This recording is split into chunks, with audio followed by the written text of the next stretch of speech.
Hi friends, happy May Day. It's May 1st, 2020, and it's the weekend, which is nice. I had another day of just doing my own job. I was able to focus on my patients and work through a little bit of my backlog, and I had a lot of people who were very grateful for the phone calls. They were worried because they missed appointments or because their appointments were changed to phone visits and were briefer, that they were not going to be able to get the attention they needed and the care they needed. And I was glad to be able to be there for them. It's not unreasonable that they were worried. As I've said before, there's a lot of doctors who are in private practice who don't have the agility to suddenly switch to telemedicine and then suddenly reopen their doors and hire all their staff back and whatever else. So I can understand. I think a lot of patients are going to have trouble accessing care for a little while. I was happy to assure my patients today that they are not counted among those folks. They were very nice. A lot of people asking how I'm doing, how my daughter is. It's always nice as a doctor, as anyone, to... I'm like, how are you? How are you doing? They're like, no, let's start with you. How's your daughter? You just had a baby. Like, talk to me. I have good patients.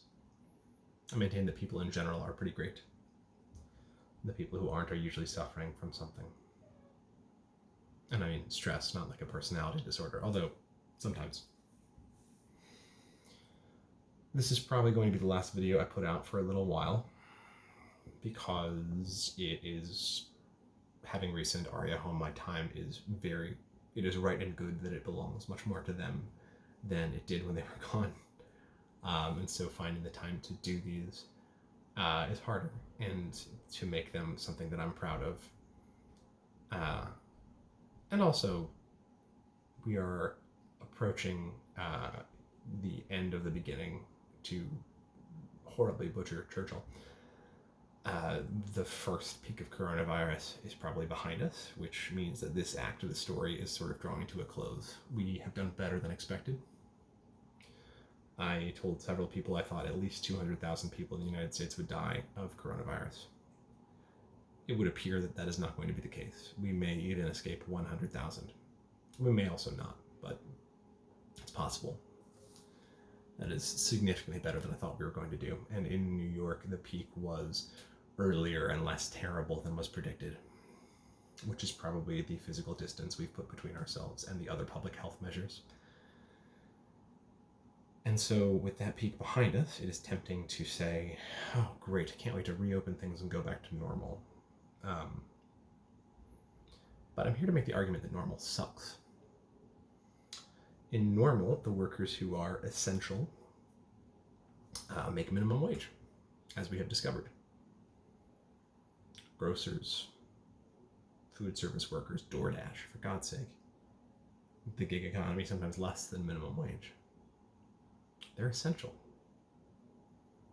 There have been bankers' strikes in the past, and long story short, they have gone not as well for the strikers as garbage men's strikes have, which says interesting things about how we value work. We value work based on replaceability rather than on how much value it actually provides. It's hard to replace a trader. That person has specialized training, both in their education and then on the job, and they are willing to accept a huge amount of career risk separately. So I do understand why they are paid well. It's very easy to replace a clerk at Whole Foods. I mean, not trivially easy, they're still training, but still. It's the reason you pay that person $15 an hour in New York City. There's no reason that has to be the case. There's no law that says we have to value work based on how easy it is to replace. We could value it on how much value it adds to society instead. Or at least talk about it. This crisis, like all crises, is going to make inequality worse. Every country, about 100 countries have asked the IMF for assistance, and when people borrow money, they don't get richer, right? Someone else does. And who is it? It's the people who have the capital to throw around to buy those loans and to buy the influence in some other countries. When you own the debt, you own a fair proportion of influence, outsized, one might say. closing schools, I understand why it was done. I don't know enough about the epidemiology to know if it was the right call, but who is it going to hurt? It is not going to hurt rich white kids because their parents will buy tutors if they have to. And I would do the exact same thing for my daughter in that situation, because everyone would. But the people who are the same people more likely to get coronavirus, poorer people, non-white people, are now going to see an increasing achievement gap from their kids missing time in school. And that is going to translate towards more generational poverty. Education is one of the ways in which we can level the playing field, and losing it is a problem. So this crisis has in several ways worsened long-standing problems related to inequality. I'm not here to talk about doom and gloom. I'm just here to say that we have done better than we thought we would at the medical care. But we should never have had to be here. We should never have gotten to the point where we're calling doctors heroes. This isn't war. I've talked about military analogies, but more importantly, this isn't war, and I'm not a soldier. I didn't sign up to go to war. I do a job. It's a profession. Don't call me a hero, because heroes are people that you're okay when they die. The tragedy of Lorna Breen's suicide is being written up as, oh, we're going to get people in here for combat stress and whatever else. Dear God, why have you allowed doctors to get in this situation? Why didn't we have meaningful support for people? Why was the public health not in place? Why have we, when we knew this was coming, why did we just call people heroes and move on? 9/11 first responders. We won't pay for their health care until, Jon Stewart gets on the floor of Congress and gives a stirring speech. But we'll call them heroes, so it's okay when they die. This is a society that values things strangely, and largely according to the whims of those who are best able to buy things because they can assign value. This is an opportunity to look at how we do that, and I hope we all take that opportunity together. You don't have to agree with me on how I think things should be valued, but I think we should all agree that the system as it was left us ill-prepared, and it's not about Trump. It's not about one guy and one stupid administration.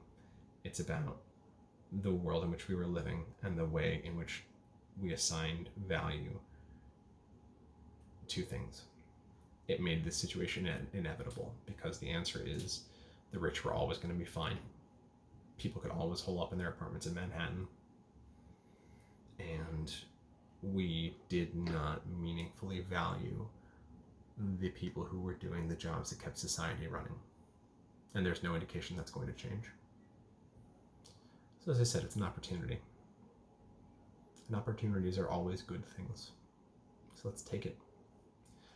Let's take the fact that we had fewer deaths than we expected, even if many, many, many of those were closer than we would have liked to had. Patient lost her fiance today. She's 67, he was 78 and a pastor, and he was dying and managed to call her on the phone and tell her he loved her, and she said that was so nice for her. And I said, man, you have no idea how nice it must have been for him. They've only been together for a year and a half, and imagine being 78 and not knowing who to call. He knew exactly who to call. This disease has hit a lot of us very close to home, but it has also shown us all of the ways in which we can do better next time. All the things we're doing wrong are not just things we're doing wrong, they're things we can do better.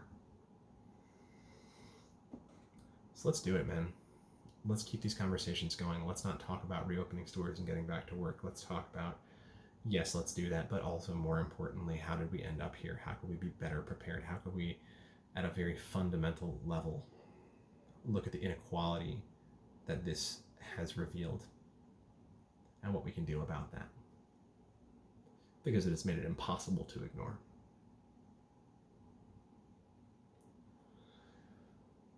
Regardless, and I keep saying this, we have done better than expected. And of that I am proud of being a small part of it.